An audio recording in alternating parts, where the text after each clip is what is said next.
ప్రభుత్వ ఆస్తులను తాకట్టు పెట్టిన ఘనమైన చరిత్ర వైసీపీ నేతలదని, అలాంటి వారు పీపీపీ విధానంపై మాట్లాడటం సిగ్గుచేటన్నారు గుంటూరు పశ్చిమ ఎమ్మెల్యే గల్లా మాధవి.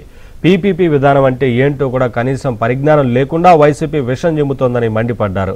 కూటమి ప్రభుత్వం ప్రజలకు మేలు చేసే ప్రతి పనిని వైసీపీ అడ్డుకుంటోందని ఆగ్రహం వ్యక్తం చేశారు.